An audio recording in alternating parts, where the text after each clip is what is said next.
বলিউডে অভিষেক হতে যাচ্ছে দেশের জনপ্রিয় গায়ক আসিফ আকবরের। সম্প্রতি সামাজিক যোগাযোগ মাধ্যমে পোস্ট করে নিজেই একথা জানিয়েছেন তিনি। ফেসবুক পোস্টে আসিফ লিখেছেন, আলহামদুলিল্লাহ, মুম্বাই ফিল্ম ইন্ডাস্ট্রিতে আমার অভিষেক ঘটেছে।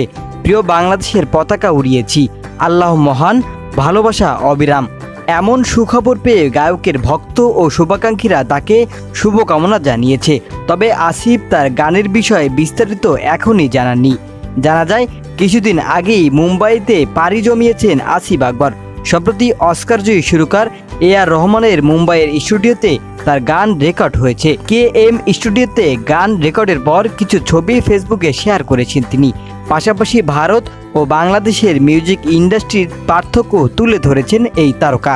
27 এপ্রিল ঢাকা থেকে মুম্বাই পাড়ি জমান আসিফ। এর আগে 24 এপ্রিল লেবাননে একটি গানের শো করেন ও প্রিয়া তুমি কোথায় খ্যাত গায়ক আসিফ আকবর। এর আগে গত বছর বলিউডের শ্রেয়া ঘোষালের সাথে গাওয়ার কথা ছিল তার।